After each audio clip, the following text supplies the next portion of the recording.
કયો કોર્સ સૌથી બેસ્ટ કે જેનાથી તમારા PR થાય? Agriculture consultant, carpentry, plumbing, tiler, glazier, mechanic, civil. Agent તો તમને એડવાઇસ આપશે કે આ કોર્સ લઈ લો, કારણ કે આમાં જલ્દી સ્કિલ એસેસમેન્ટ થઈ જશે, EY બી થઈ જશે અને PR પણ આવી જશે. પણ ખરેખર એ સાચું છે? માઇગ્રેશન એજન્ટ સિવાય તમને જે બીજા એજન્ટ મળે એ કોણ હોઈ શકે?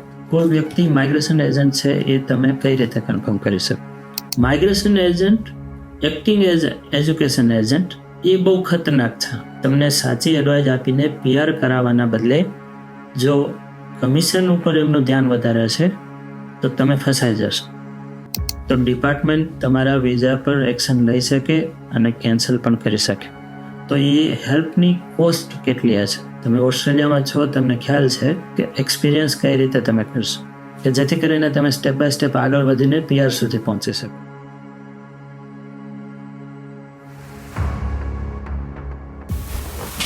સૌથી પહેલાં તો આપ સૌનો ખૂબ ખૂબ આભાર.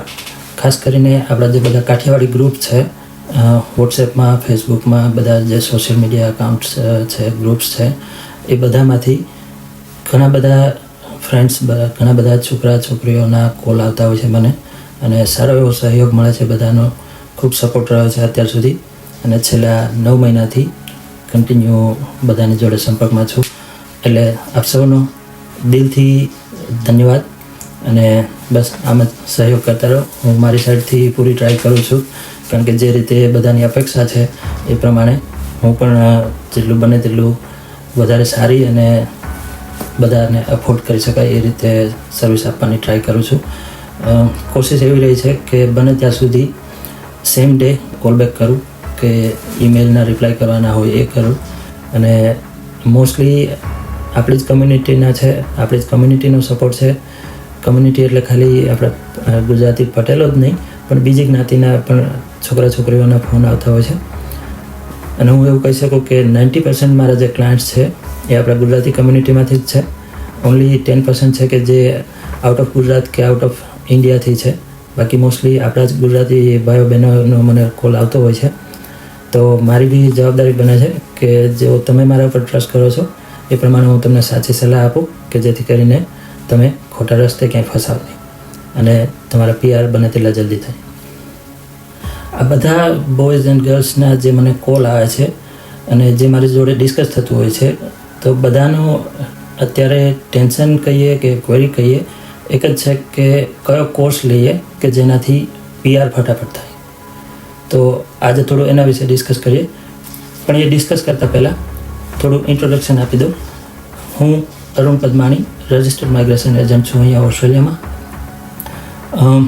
રજિસ્ટર્ડ માઇગ્રેશન એટલે શું? બીજા કરતાં ડિફરન્સ શું છે? બીજા જે કોઈ પણ એજન્ટ છે જે તમારું એડમિશન કરે છે કે વિઝામાં હેલ્પ કરે છે, એનામાં અને મારામાં ડિફરન્સ શું? રજિસ્ટર્ડ માઇગ્રેશન અહીંયા એક પ્રોફેશન છે ઓસ્ટ્રેલિયામાં કે જે રેગ્યુલેટેડ બાય OMARA. OMARA એટલે office of the migration agents registration authority. આ જે ઓથોરિટી છે એ માઇગ્રેશન એજન્ટ્સનું રજિસ્ટ્રેશન મેન્ટેન કરે છે અને એમને મોનિટર કરે છે. OMARA કોઈ પણ વ્યક્તિનું રજિસ્ટ્રેશન ક્યારે કરે? તો એ લોકો કન્ફર્મ કરે કે મેં માઇગ્રેશન લોનું સ્ટડી કર્યું છે, પછી રાત દિવસ ઉજાગરા કરીને ફેમિલીને ટાઈમ આપવાને બદલે થોડું વધારે એક્સ્ટ્રા સ્ટડી કરીને કેપસ્ટોન નામની જે મુશ્કેલ એક્ઝામ છે એ ક્લિયર કરી છે. એ કર્યા પછી ફરીથી ઇંગ્લિશ તમને આવડે છે એ સાબિત કર્યું છે, જે એમનો રિક્વાયર્ડ સ્કોર છે એ લાવીને એનું એવિડન્સ આપવાનું હોય છે કે તમારું ઇંગ્લિશ લેવલ જે એમનું રિક્વાયરમેન્ટ છે એ પ્રમાણે મીટ થાય છે. આ બધું કન્ફર્મ કરે પછી એ લોકો મારું રજિસ્ટ્રેશન અપ્રૂવ કરે. ત્યાર પછી હું મને માઇગ્રેશન એજન્ટ તરીકે ઓળખાઈ શકું, રજિસ્ટર્ડ માઇગ્રેશન એજન્ટ તરીકે. કોઈ પણ વ્યક્તિ રજિસ્ટર્ડ માઇગ્રેશન છું એવું ના કહી શકે. માઇગ્રેશન એજન્ટ તરીકેની ખોટી ઓળખ આપીને તમારે વિઝા એપ્લિકેશન કે તમને માઇગ્રેશન રિલેટેડ એડવાઇસ ના આપી શકે. OMARAની વેબસાઇટના મેઇન પેજ ઉપર તમે જશો અને તેમાં બોટમમાં જશો તો તમને ત્યાં એક ઓરેન્જ બેકગ્રાઉન્ડમાં વ્હાઇટ ફોન્ટ્સમાં લખેલું છે રિપોર્ટ અનલોફુલ ઇમિગ્રેશન આસિસ્ટન્સ. એટલે કોઈ પણ વ્યક્તિ જે માઇગ્રેશન એજન્ટ નથી એ જો તમને વિઝા રિલેટેડ એડવાઇસ આપતી હોય તો એ માઇગ્રેશન એડવાઇસ થઈ અને એ લીગલી આપી ના શકે. અહીંયા ઓસ્ટ્રેલિયામાં આ રૂલ્સ થોડા સ્ટ્રિક્ટ છે કે જે પ્રોફેશનમાં તમે રજિસ્ટર્ડ નથી એ પ્રોફેશનલ પર્સન તરીકે તમે તમારી જાતને આઈડેન્ટિફાઈ ના કરી શકો. જેમ કે અહીંયા ફાઇનાન્શિયલ એડવાઇસ કોઈને ના આપી શકાય જો તમારું રજિસ્ટ્રેશન ના હોય તો. તમે એકાઉન્ટિંગ રિલેટેડ સર્વિસીસ ના આપી શકો જો તમે એકાઉન્ટન્ટ નથી તો. તમે મેડિસિન રિલેટેડ કોઈને એડવાઇસ ના આપી શકો જો તમે જીપી નથી, ડૉક્ટર નથી તો. તમે નર્સ ના હોય તો તમે તમારી જાતને રજિસ્ટર્ડ નર્સ ના કહી શકો. અને એ જ રીતે તમે રજિસ્ટર્ડ ના હોય તો તમે તમારી જાતને રજિસ્ટર્ડ માઇગ્રેશન એજન્ટ ના કહી શકો. આપણે ઇન્ડિયામાં જેમ ડૉક્ટરનું સ્ટડી કરતા હોય ને એકબીજાને ડૉક્ટર કહેતા હોય બધા સ્ટુડન્ટ્સ, એ રીતે અહીંયા તમે એકબીજાને ડૉક્ટર કે માઇગ્રેશન એજન્ટ ના કહી શકો. એટલે જ્યારે તમારું રજિસ્ટ્રેશન આવે પછી જ તમે તમારે જાતને as a registered migration agent identify કરાવી શકો. રજિસ્ટર્ડ માઇગ્રેશન એજન્ટ અને બીજા એજન્ટ વચ્ચે ડિફરન્સ શું છે? તો રજિસ્ટર્ડ એજન્ટનું જે રજિસ્ટ્રેશન આવે પછી એમને કોડ ઓફ કન્ડક્ટ પ્રમાણે કામ કરવાનું હોય છે. એમનું જે રજિસ્ટ્રેશન છે એ અમારા બોડી મોનિટર કરતી હોય અને કોડ ઓફ કન્ડક્ટ પ્રમાણે કામ કરવાનું મતલબ અમારે ધ્યાન રાખવાનું હોય કે અમે જે નોલેજ છે વિઝાને રિલેટેડ એ કન્ટિન્યુ અપડેટ કરતા રહીએ છીએ. ગવર્મેન્ટ જે કંઈ રૂલ્સ ચેન્જ કરતી હોય એ રૂલ્સ પ્રમાણે અમે અમારું નોલેજ અપડેટ કરતા રહીએ અને એ પ્રમાણે અમે અમારા ક્લાયન્ટને અપડેટેડ ઇન્ફોર્મેશન આપીએ કે જેથી કરીને જે નવા નિયમ હોય એ પ્રમાણે ક્લાયન્ટનું અમે કામ કરી શકીએ અને ક્લાયન્ટને સાચો રસ્તો બતાવી શકીએ. બીજું રિક્વાયરમેન્ટ એવી હોય છે કે એથિકલી કામ કરીએ. એથિકલી કામ કરીએ મતલબ કે ખાલી મની માઇન્ડેડ તમારો ફીસ કેટલી ચાર્જ કરીએ છીએ કે અમને શું બીજું કમિશન મળવાનું છે કે થર્ડ પાર્ટી થ્રુ અમારું કોઈ કમિશન આવે છે, એ બધું ભૂલીને ક્લાયન્ટની જે રિક્વાયરમેન્ટ છે, ક્લાયન્ટની જે સિચ્યુએશન છે એને ધ્યાનમાં રાખીને એમને સાચો રસ્તો બતાવીએ કે જેથી કરીને એમનું જે કંઈ વિઝાની રિક્વાયરમેન્ટ હોય, સ્ટડી માટેની હોય કે વર્ક માટેની હોય કે PR માટેની હોય, એ અમે એમને રસ્તો બતાવીએ અને એ રીતે એમને જે રિક્વાયરમેન્ટ હોય એ વિઝા સક્સેસફુલી અપાવીએ. બીજી બી ઘણી બધી રિક્વાયરમેન્ટ હોય છે જેમ કે કોન્ફિડેન્શિયલ રાખીએ, તમારી ઇન્ફોર્મેશન બીજા કોઈની જોડે શેર ના કરીએ. તમારી જે ઇન્ફોર્મેશન છે એને અમે સેફ રાખીએ કે જેથી કરીને તમારો ડેટા કોઈ અનઓથોરાઇઝ પર્સનના હાથમાં ના આવે. અને તમારી વિઝા એપ્લિકેશન કે બીજી કોઈ પણ પ્રકારની એપ્લિકેશન કરવાની હોય તો એ અમારા સોફ્ટવેર અમે યુઝ કરીએ પ્રોપર, અને જે ઓથોરાઇઝ ગવર્મેન્ટ એકાઉન્ટ હોય એમાં અમે અમારા જે એકાઉન્ટ હોય એના થકી તમારી એપ્લિકેશન કરીએ. નહીં કે તમારું જ ઈમેલ આઈડી કે તમારી જ ડિટેલ યુઝ કરીને તમારી એપ્લિકેશન કરીએ અને મારું નામ કે મારો કોઈ રેકોર્ડ જ ગવર્મેન્ટ જોડે ના જાય કે મેં તમને હેલ્પ કરી છે કે મેં તમારું કામ કર્યું છે. અમે તમારું કામ કર્યું છે તો અમારી જવાબદારી બને છે અને એ બધું અમારો રેકોર્ડ ગવર્મેન્ટ જોડે જતો હોય કે જે ગવર્મેન્ટ ચેક કરી શકે કે આ વ્યક્તિની એપ્લિકેશન આ માઇગ્રેશન એજન્ટ દ્વારા થઈ છે. એટલે આ બધું લીગલી અને સિસ્ટમેટિકલી કામ થતું હોય છે. અને આ જ અમારાની બધી રિક્વાયરમેન્ટ હોય છે કે એ લોકોના જે નિયમ છે એ પ્રમાણે અમે કામ કરીએ અને તમારે જે કંઈ રિક્વાયરમેન્ટ છે એને મીટ કરવાની કોશિશ કરીએ. અચ્છા, માઇગ્રેશન એજન્ટ સિવાય તમને જે બીજા એજન્ટ મળે એ કોણ હોઈ શકે? તો એક તો એજ્યુકેશન એજન્ટ હોઈ શકે કે જે લોકોનું કામ છે તમને એજ્યુકેશન રિલેટેડ એડવાઇસ આપવાનું કે તમારું એડમિશન કોઈ યુનિવર્સિટીમાં કે કોલેજમાં કરવાનું, નહીં કે તમારું વિઝા કઈ રીતે થશે કે આગળ તમારા PR કઈ રીતે થશે એની ઇન્ફોર્મેશન આપવાનું. કારણ કે એ લોકો જોડે જે કંઈ ઇન્ફોર્મેશન હોય એનું બેકઅપ ના હોય લીગલી, જે લો પ્રમાણે જે રિક્વાયરમેન્ટ છે એમનું નોલેજ કદાચ એમની જોડે ના હોય. અમે લોકો લો પ્રમાણે જે એડવાઇસ આપવાની હોય એ કન્ફર્મ કરીને આપતા હોઈએ કે આ લો પ્રમાણે આપીએ છીએ. અમે જે તમને એડવાઇસ આપીએ એનું અમે તમને પ્રૂફ આપી શકીએ કે આ સેન્ટેન્સ અમે વાંચીને તમને આ રીતે એડવાઇસ આપીએ છીએ. જે એજ્યુકેશન એજન્ટ હોય એમની જોડે એ બેકઅપ ના હોય. એમની જોડે તમારી જેમ ઇન્ફોર્મેશન હોય, જેમ તમે તમારા ફ્રેન્ડ જોડેથી ઇન્ફોર્મેશન લેતા હોય એમ એ લોકો એના ફ્રેન્ડ્સ જોડેથી કે બીજા એજ્યુકેશન એજન્ટ જોડેથી કે બીજા માઇગ્રેશન એજન્ટ જોડેથી એડવાઇસ લેતા હોય અને એ તમને એ એડવાઇસ આપતા હોય. પણ એ એડવાઇસ આપી ના શકે. જો આપે તો એ ઇલીગલ છે. અને નોર્મલી આ લોકો જ્યારે તમને વિઝા રિલેટેડ એડવાઇસ આપતા હોય કે વિઝા રિલેટેડ તમને સર્વિસ આપતા હોય, જેમ કે તમારી વિઝા એપ્લિકેશન કરતા હોય કે અમુક તમારી અપીલ બી કરી દેતા હોય છે, તો એ એમની પર્સનલ ડિટેલ ક્યાંય યુઝ નહીં કરે. એમનું નામ, એમનું રજિસ્ટ્રેશન, એમનું બિઝનેસનું નામ કે એમનો કોઈ નંબર એમાં યુઝ નહીં થાય. તમારી બધી ડિટેલ યુઝ થશે, તમારું નામ, તમારું ઈમેલ આઈડી અને તમારા જ અકાઉન્ટથી એ ઈમેલ કરી દેશે. બધો ડ્રાફ્ટ બનાવીને તમને મોકલશે અને કહેશે કે તમે ઈમેલ કરી દો. એટલે આ રીતે જો કોઈ તમને હેલ્પ કરતું હોય તો તમારે સમજી જવું જોઈએ કે એ માણસ જે કોઈ તમને હેલ્પ કરે છે એ માઇગ્રેશન એજન્ટ નથી. અચ્છા, કોઈ વ્યક્તિ માઇગ્રેશન એજન્ટ છે એ તમે કઈ રીતે કન્ફર્મ કરી શકો? તો આ મારું કાર્ડ છે, આમાં મારો નંબર છે. મારો નંબર છે 24186330. કોઈ પણ માઇગ્રેશન એજન્ટ હોય તેમને અમારા તરફથી એક નંબર સ્પેસિફિક આપવામાં આવે છે કે જે એમને એમના કાર્ડ ઉપર કે એમને કોઈ બિઝનેસની એડવર્ટાઇઝ ઉપર કે કોઈ પણ પબ્લિકેશનમાં એમને એ મેન્શન કરવો જરૂરી છે કે જેથી કરીને લોકોને ખ્યાલ આવે કે એ જે ઇન્ફોર્મેશન કોઈ વ્યક્તિએ પ્રોવાઈડ કરી છે એ ઓથોરાઇઝ પર્સન દ્વારા રજિસ્ટર્ડ માઇગ્રેશન એજન્ટ દ્વારા આપવામાં આવી છે. અચ્છા, હવે migration agent acting as education agent એ બહુ ખતરનાક છે. જે માઇગ્રેશન એજન્ટ હોય તેમ છતાં એજ્યુકેશન એજન્ટ તરીકે કામ કરતા હોય. કંપની માઇગ્રેશન એજન્ટ દ્વારા રન થતી હોય પણ એમનું વધારે ફોકસ એજ્યુકેશન સાઇડ હોય. એટલે એ લોકો તમને સાચી વિઝાની એડવાઇસ આપવાના બદલે સ્ટડી રિલેટેડ વધારે તમને પુશ કરતા હોય કે તમે કોઈ આ કોર્સ કરી લો કે આ કોર્સ કરી લો. એટલે એ લોકો તમને સાચો રસ્તો બતાવવાનો હોય કે જેનાથી PR થાય એના બદલે જેનાથી એમને કમિશન વધારે મળે છે એવા રસ્તે તમને એવો કોર્સ આપી દેશે. અને 2 વર્ષે કે 3 વર્ષે જ્યારે તમે કોર્સ ફિનિશ કરશો ત્યારે તમને ખબર પડશે કે આ કોર્સ મેં કર્યો એની તો કોઈ વેલ્યુ નથી, એનાથી તો PR થતા નથી. ફરી તમે એ એજન્ટ જોડે જશો, ફરી તમને એ બીજો કોર્સ આપશે.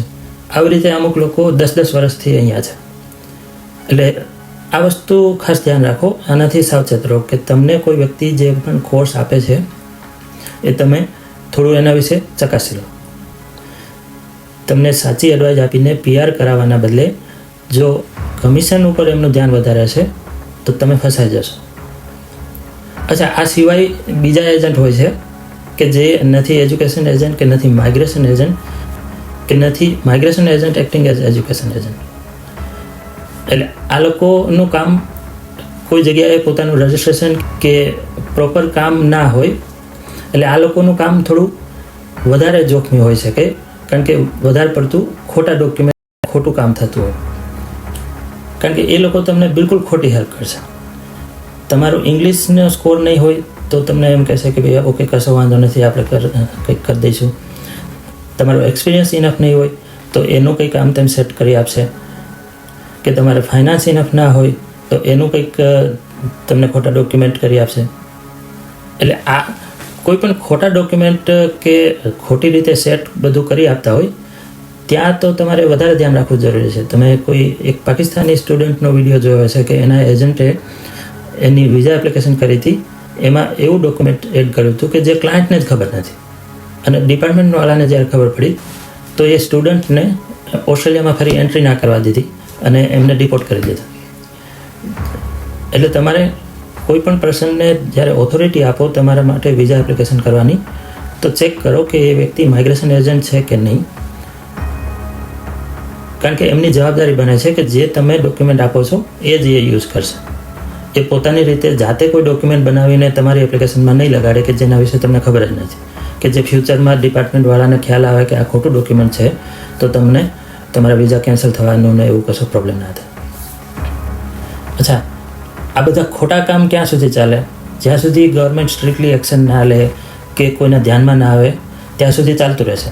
જ્યારે ગવર્મેન્ટ સ્ટ્રિક્ટલી તમારી એપ્લિકેશન જોશે કે ફ્યુચરમાં બી ગમે ત્યારે ડિપાર્ટમેન્ટને ખ્યાલ આવે કે તમે કોઈ ખોટું ડોક્યુમેન્ટ એડ કરેલું છે કે તમે તમારી એપ્લિકેશનમાં કોઈ ખોટા આન્સર કરેલા છે તો ડિપાર્ટમેન્ટ તમારા વિઝા પર એક્શન લઈ શકે અને કેન્સલ પણ કરી શકે. એટલે આ વસ્તુથી સાવચેત રહો અને વિઝા રિલેટેડ કોઈ પણ કામ કરો તો મેક શ્યોર કરો કે ઓથોરાઇઝ પર્સન જોડેથી તમે કામ કરો.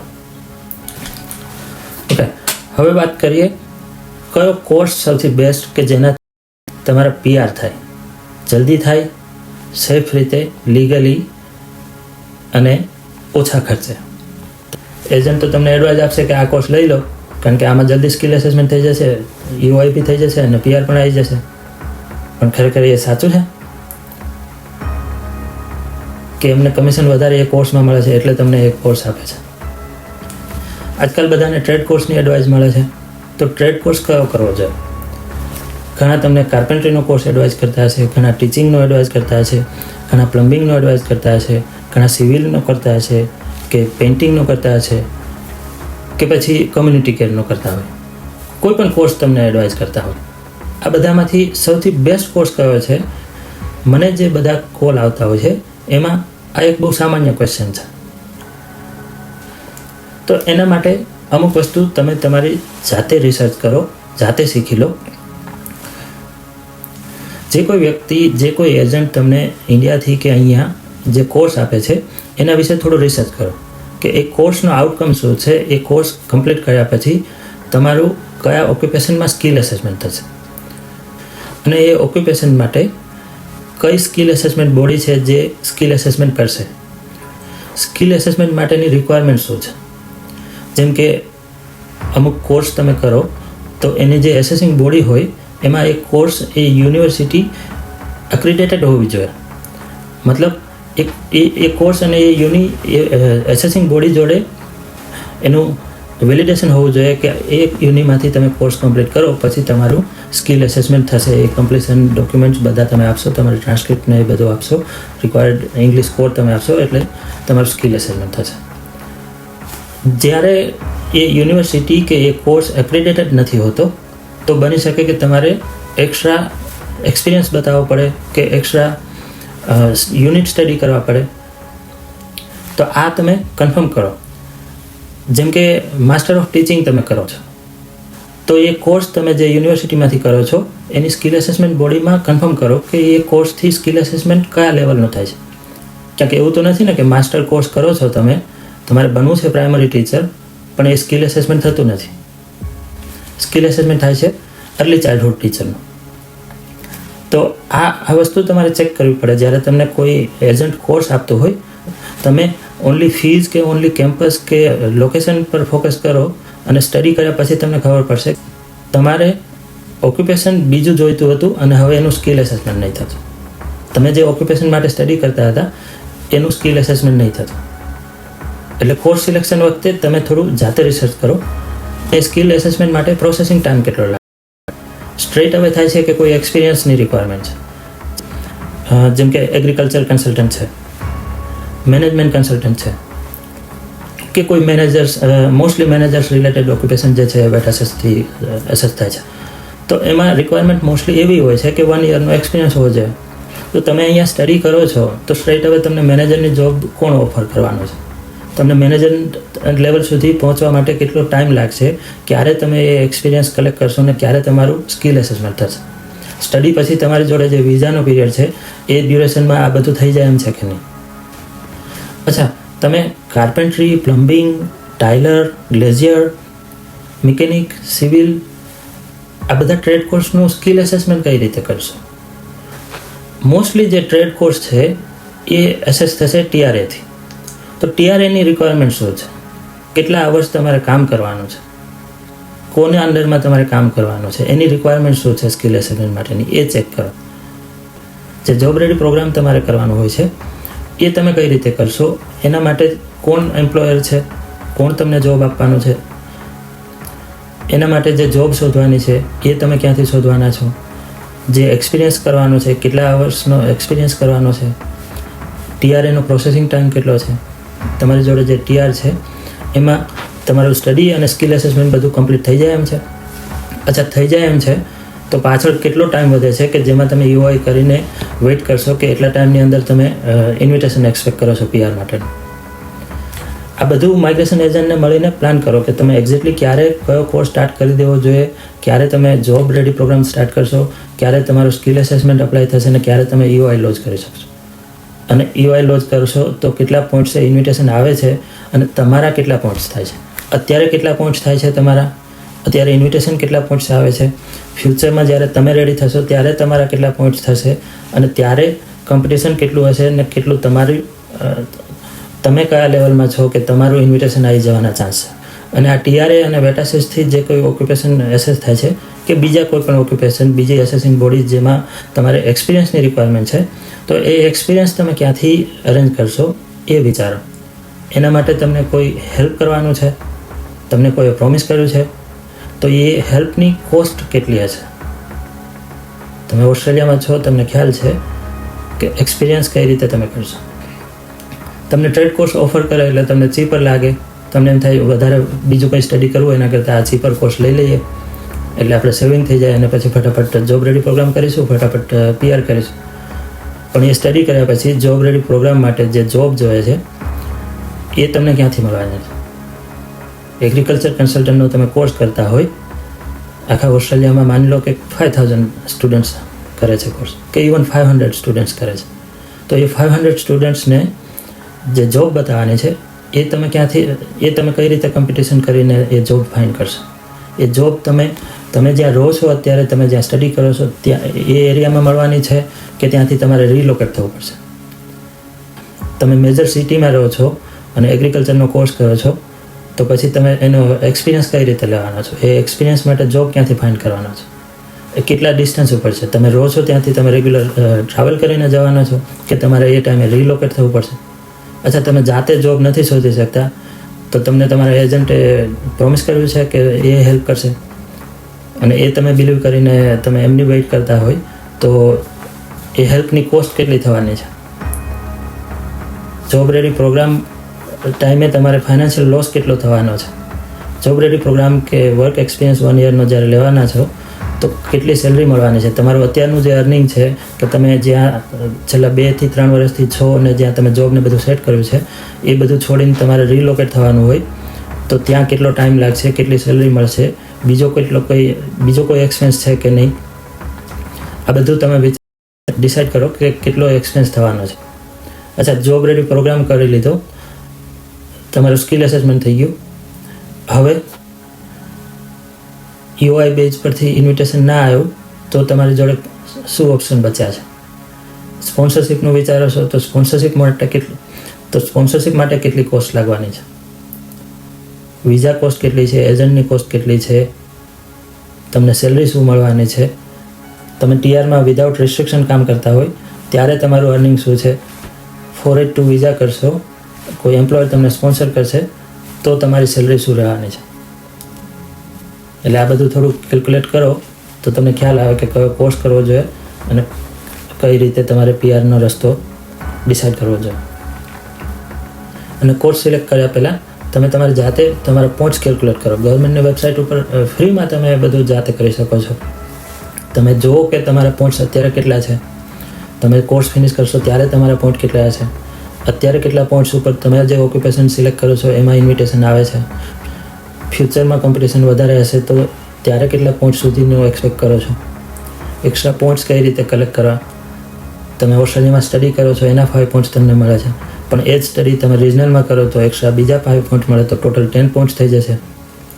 બીજું કઈ રીતે તમે પોઈન્ટ્સ એડ કરશો, તમે નાટી એક્ઝામ કરશો કે ઇંગ્લિશમાં હાયર સ્કોર લાવશો, કે રિસર્ચ ડિગ્રી તમારે કરવી છે કે PY કરવાના છો, આ બધું તમે તમારી જાતે એડ કરીને પોઈન્ટ્સ કેલ્ક્યુલેટ કરો તો તમને ખ્યાલ આવશે કે તમારું આજનું લેવલ શું છે, ફ્યુચરમાં તમે કયા લેવલ પર હશો. અચ્છા, તમારું ઇન્ડિયાનું જે એજ્યુકેશન છે એના પર સ્કિલ એસેસમેન્ટ થાય છે કે નહીં એ ચેક કરો. અહીંયા જે સ્ટડી કરો છો એના પર બીજું ઓક્યુપેશન પર સ્કિલ એસેસમેન્ટ થાય છે કે કેમ, બીજું કંઈ વધારે સ્ટડી કરીને તમારે બીજા ઓક્યુપેશનમાં સ્કિલ એસેસમેન્ટ થઈ શકે છે કે કેમ. એટલે આ બધું થોડું વિચારવાનું. Australia is one of the best country, કારણ કે સ્ટુડન્ટ લાઈફમાં તમારું જે અર્નિંગ અહીંયા છે એટલું બીજા કોઈ વેસ્ટર્ન કન્ટ્રીમાં નથી. એટલે મોસ્ટલી જે લોકો અફોર્ડ કરી શકશે, જેમનું ઇંગ્લિશ હાયર હશે, એ ઓસ્ટ્રેલિયા આવવાનું પસંદ કરશે.